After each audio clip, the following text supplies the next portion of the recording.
So I was trying to figure out, without the technical equipment, to demonstrate effectively making all of these meats that I've been posting and some vegetables, how I could break it down. And while you're staring at the meat, I figured I could go ahead and explain what helped me make the God Bless America chuck roast that hopefully you just got through watching on the short side. So the last 2 days, the chuck roast, about 4 pounds, it's been sitting on a rack with a pan under it in my fridge, brining with some seasoned salt, garlic salt, paprika, and black pepper. I used equal parts seasoned salt and garlic salt, and I literally coat it. And then I use about a quarter of the amount of paprika that I wind up using garlic and seasoned salt. So a decent helping hand, and then I sprinkle some freshly ground up black pepper on top. And then each side I do that. I let it sit long enough to moisten up and take hold. Turn it over, do the same thing. I don't pat it down, I don't rub it down. I simply just turn the steak over on its sides on whatever pan or bowl that I'm using to catch the seasonings, and then I put it on the rack and put it in the fridge and let it sit there for 48 hours. And then I set the oven. Didn't have as much time as I normally would have liked, so I set it for 190 for over an hour. Some people's ovens are smaller, maintain the heat better. As I opened it up and checked it with a thermometer, you can also get a Bluetooth thermometer, but getting it up to that 125 where you can do the reverse sear. So essentially your steak's already medium rare, more leaning towards the rare side. And then took it outside, threw it on the griddle, on the Camp Chef griddle that I have up on my apartment balcony, and I get it piping hot. I always leave some of the leftover bacon grease in the trap. Toss that on there, high temp. It just prevents it from immediately sticking to the griddle, and then sear it once it's nice and loose and turns free.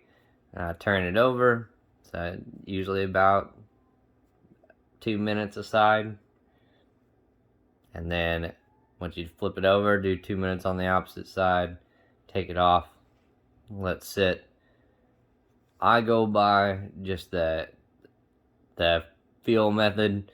Essentially, once the steak's cool enough for me to sit there and grasp with my bare hand to cut and slice up, then I deem it as rested enough.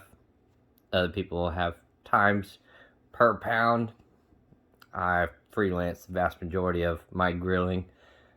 Let's see. Slice it up. I do mine across the long way, so perpendicular to the long way.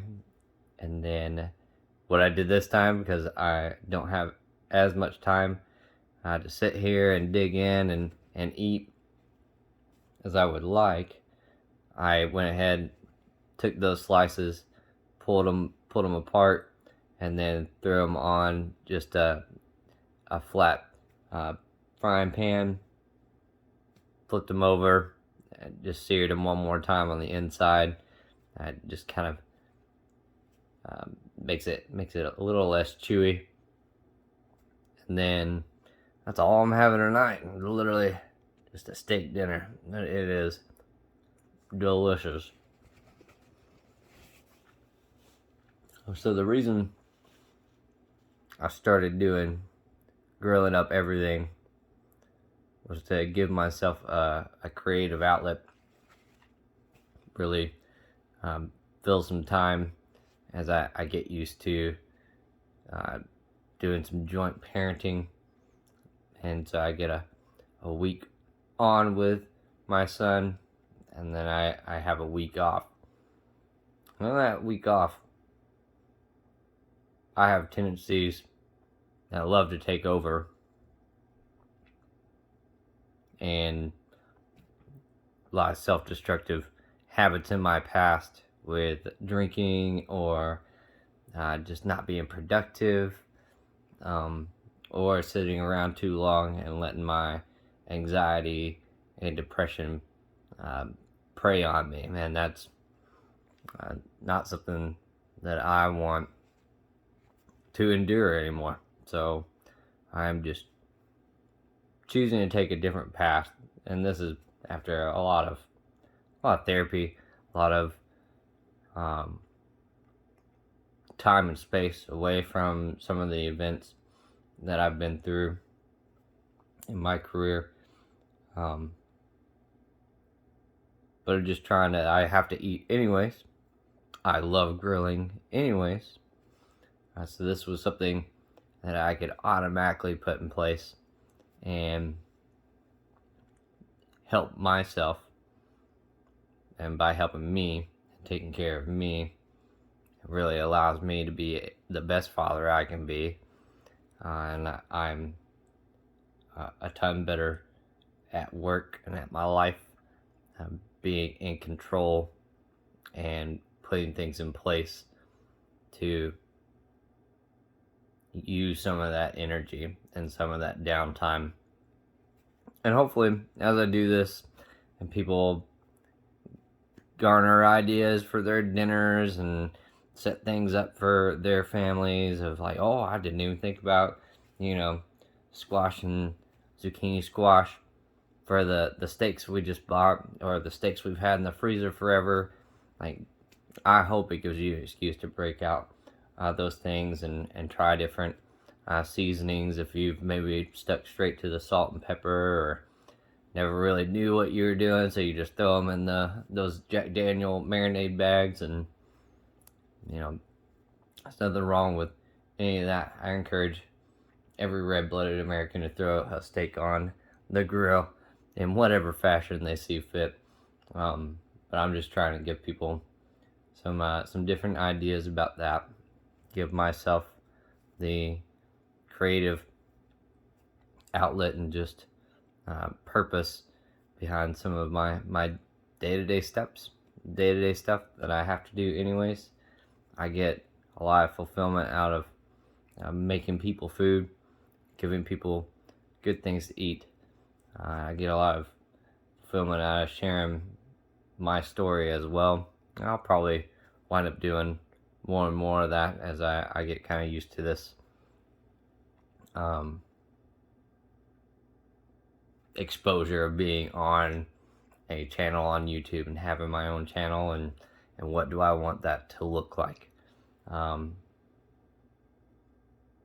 I appreciate those of you that have subscribed. I appreciate those of you that have liked my videos, viewed my videos.